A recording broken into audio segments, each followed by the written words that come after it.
Hey, what's up, my comic book peeps? It's your boy J Rock. Today I'm gonna be hitting you with another comic review, obviously. We're gonna be reviewing Pathfinders Volume 2. This one is called Tooth and Claw. Covers issues 7 through 12 of the series.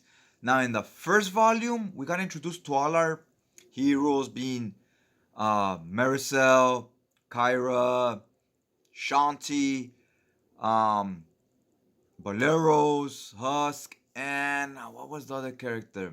Ezra. So three guys, three girls. One's a dwarf, one's a elf, and the other four are humans or sorcerers. Which sorcerers in this world kind of still like humans. Okay, so that volume ended back in volume one. There was this character named Tanya, Lady Tanya, and she was the queen or leader of this cult named Lamashtu, and she was pregnant, and she was basically gonna give birth to this big creature. I guess they did some witchcraft or something on her so that she could give birth to this thing. And our crew had to basically get rid of him. That was the main story, right? They had to go get this guy, get rid of him before he brings evil to the world. In volume one, we basically got introduced to other characters, what they bring to the table, what power each person has, and so forth. The story was fairly linear, but it was an introduction to everybody. Now, this next volume, what I was expecting is let's get some character development and let's get more in depth to the story, right? So we'll see if we got some of that. I'm gonna read the story along to you guys so you can read along with me, and then I'll give some opinions in the end about what I thought about it. All right, so let's get started on the story a little here. This starts off in the first pages. You got this character named Telsikar. Telsikar was like Lady Atanya's like right hand man. In volume one, she passed away because she gave the birth to this beast. So he's kind of trying to find some spell to revive her. So he found some spell to bring back the dead. He's mixing different elixirs and so forth. He's gonna bring back the dead.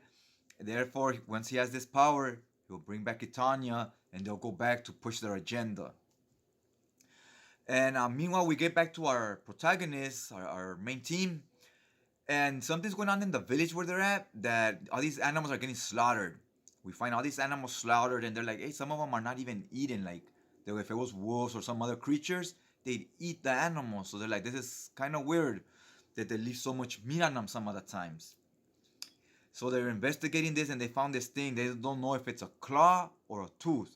Hence, the name of this volume is called Tooth or Claw. So, anyways, they find the claw right here. That's what it turns out to be at the end. It was a claw. And they're like, what kind of creature would leave this? So they're gonna do some hunting themselves. At night, they're right here. They're leaving some animals like bait. So when the monster or creature or whatever gets to the animals, they'll see who it is.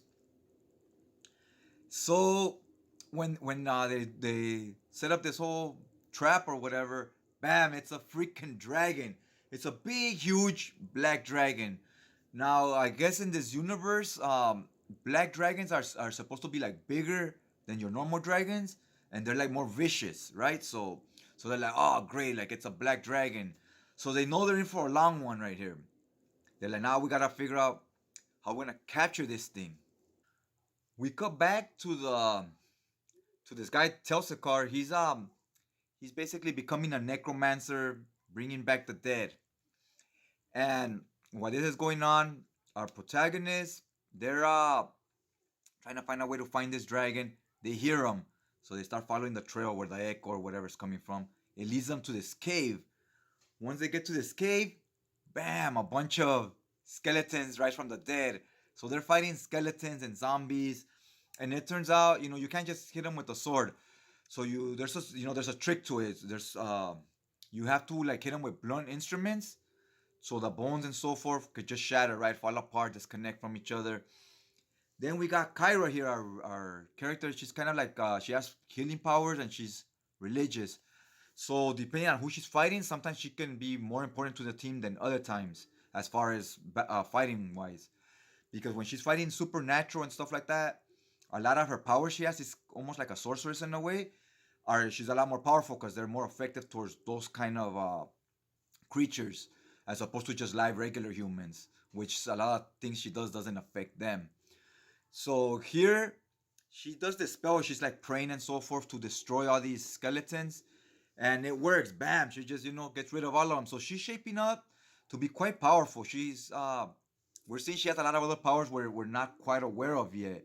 Once they disperse of the skeletons, basically the rising dead, right? They go on. They continue on their mission through the cave. They find the dragon, and holy shit, I was not expecting this. The dragon speaks. He can talk. So he's talking to them. He's like, you know what? I'm minding my own business at my crib right here, my nice cave I got going on. You guys are rudely interrupting coming into my house. Unwanted, uninvited, and I'm still gonna be nice and let you guys slide. Just get out of here. Turn back away and go. He's telling these characters that, and they're like, no, we're here to fight you and whatnot. He's like, what? 4 humans, a dwarf, and an elf? Sorry to tell you, but I'm not impressed. So he's not impressed with them.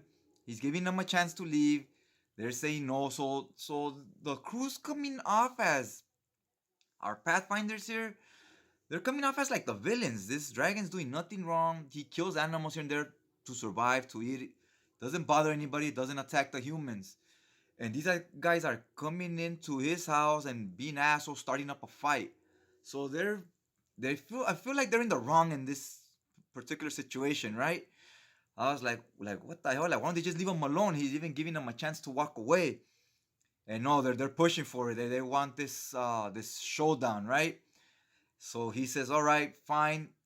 And during this fight, Kyra, she shows that she has this other power where she's talking to Valeros, and she's praying, right? She's giving this speech, and she tells them, I bless you with the power of a bull. So when Valeros is running, he's swinging his sword here, and now he can, when he lands a shot or something, it lands with like 10 times more impact, right? 10 times stronger. And we get a nice picture of it right here where you kind of get an idea of what I'm talking about.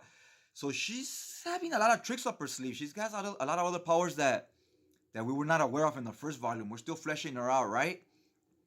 And with that, he somehow can compete with the dragon a little bit, but still, it's a dragon. You're not gonna win this fight. The dragon even bites Marisol, and oh my God! Once that happens, Valeros gets her. They run away. The Pathfinders run away with their tail tucked between their legs. The dragon got him. It wasn't even close. So I was like, holy shit, like, why are they even fucking with this dragon? You know? Why? Because it's a black dragon or what? Racist. What's up with this, Jim Sub? What's up with this? So, anyways, the dragon wins. He's back at his cave. But now they pissed him off. So now even if they don't want to fight him, he's coming after all the villagers now. Because needless to say, after the showdown with the dragon, everything went south. So, we're trying to heal Marisol here. She has these vicious cuts. You see her right there, and she has all these cuts in her stomach. Kyra, being the healer, she's working her magic on her. But as you can tell here, Marisol, she has to kind of remove some of her clothing so they can heal her. And she's looking like way too fine, right? Like she's looking hot up in this piece. And Kyra's looking at her and she's healing her. And she confesses to Marisol, she goes, I shouldn't be thinking this while I'm healing you because it's so unprofessional, but you're looking, mighty fine. You're looking too hot right now.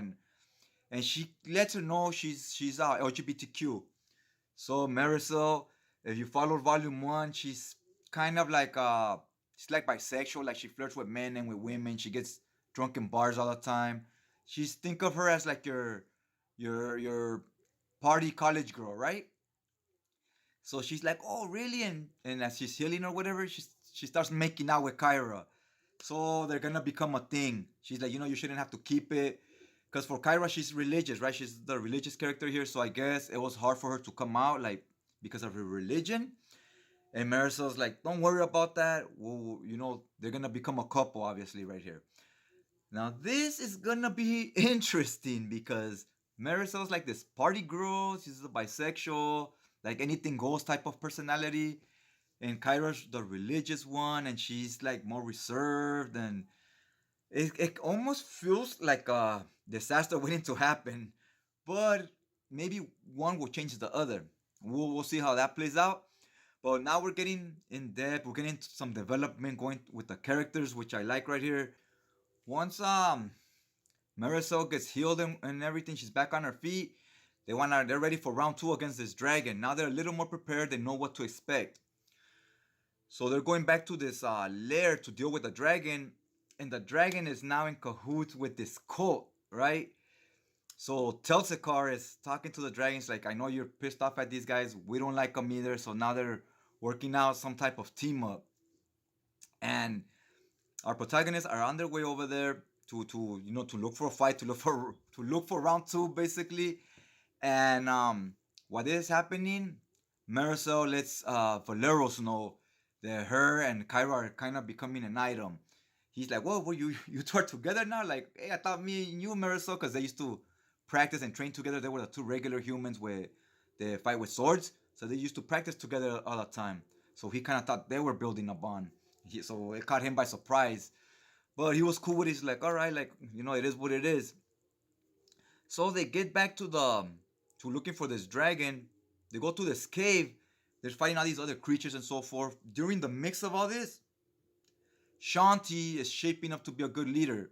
She stops the team from bickering and fighting. She gives good orders. She knows how to strategize.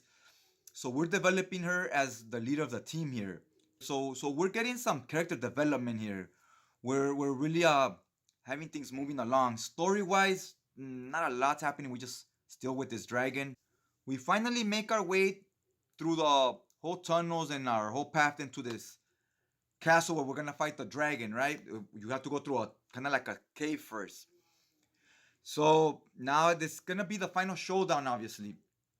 And Telsakar, he's a big player here, so he's not gonna stick around to fight. He's playing. We're using him for the long-term story, right?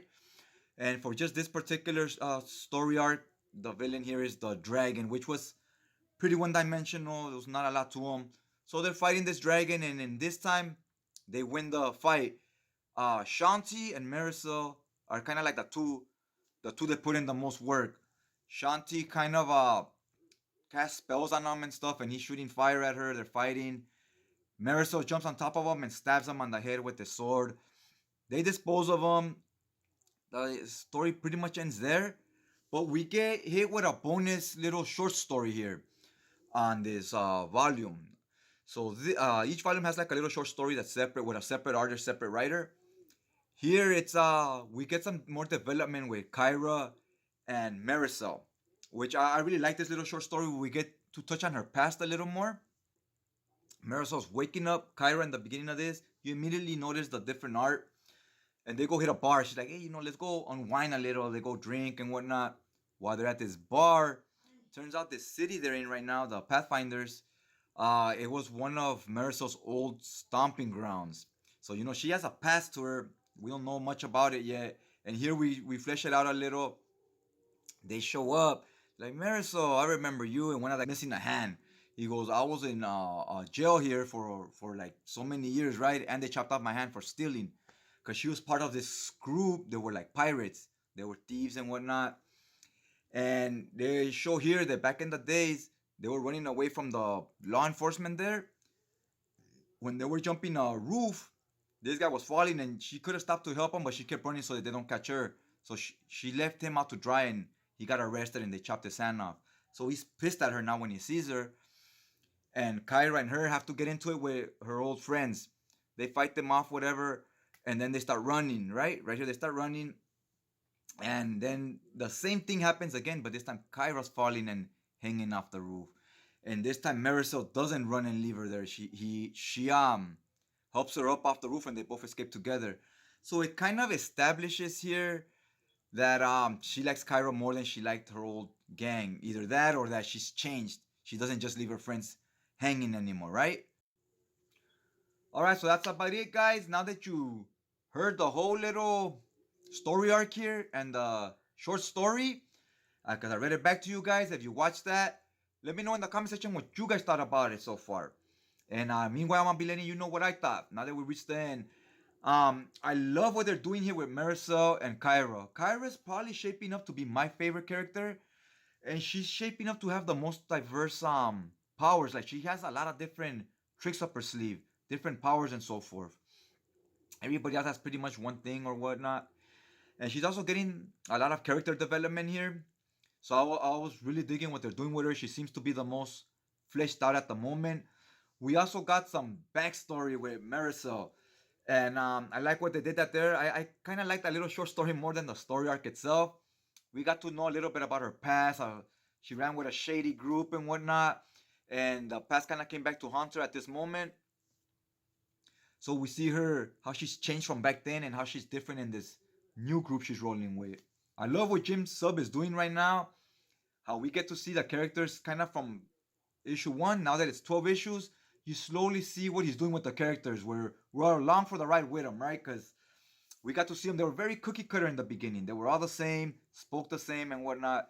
And he didn't have any idea what he was gonna do with them or who these characters were. And you slowly see him give each character its own voice. And now we're starting to give them their own backstory and we're fleshing them out some. I like to watch characters like that from their roots to kind of see what they become later in the series.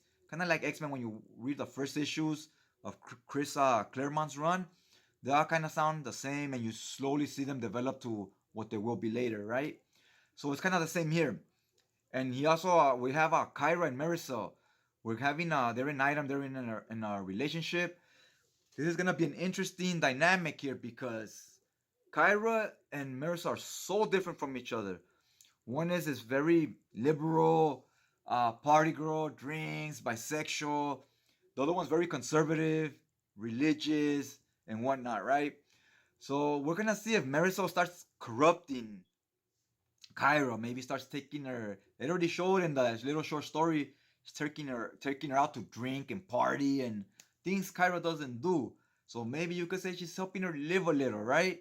Or you could say, hey, she's starting to be a bad influence, corrupting her. And this has like train wreck written all over it for me. But we'll see. We'll see. Maybe it'll be the opposite. Maybe Kyra will get Marisol to go to church and become, different person. We'll see what happens there. But I'm all in for it. I want to see where this goes. This was a fun volume. The story wise wasn't the greatest. Now as for the story itself, there was no story here. This was definitely more about character development, fleshing out the characters, giving them their own personalities. Because we were fighting a dragon. He was the main villain here. It's a freaking dragon. What is it gonna do? It has no agenda. It has nothing it's trying to accomplish. Doesn't need money. It just eats and sleeps, right? It's a beast. So it's pretty linear. Like you just slay the dragon because sword and sorcery, right? Eventually you have to fight a dragon. And so we got that out the way right here. And our Pathfinders, they came off as assholes in a way. Like this dragon is just living his normal life, and they're like, we're gonna come and start some shit for no freaking reason just because he's a dragon and we can't have that, right? We can't trust dragons, guys. You never know when he's gonna just decide to burn down the village. At least that was their mentality. So it was just angry mob killing this guy because he's different, he's an animal or whatnot. So there was really no point to killing him. There was, it was just because. And all in all, like I said, the story itself wasn't the greatest. It was more about the development of the characters, which I'm loving it so far. I was digging it. Can't wait to read volume 3. Let's flesh out some more of these characters. Let's get to more of these guys' backstories. The big thing here was we left this little village now. After they slayed the dragon, they left this little village and they're going to the big city. And with the big city comes a whole new bag of problems. Because now you're fucking with people. We can do more story-wise. And then they could be against the Pathfinders or whatever, right? They could be all kinds of shady characters. There's pirates here, there's thieves, there's who knows what else out there, right? So the next volumes, I expect it to be a lot different because now we're going to be in the big city and we're going to meet all kinds of different personalities. And we're going to see what happens with all that. That's about all I got to say about this volume. It's been fun, everybody. I'd like to thank everyone for taking some time out of your day, checking out this video, and listening to me talk about comics a little bit, right? So, I really do appreciate it if you could hit that like button on the way out. Other than that, I'll check you guys out next time.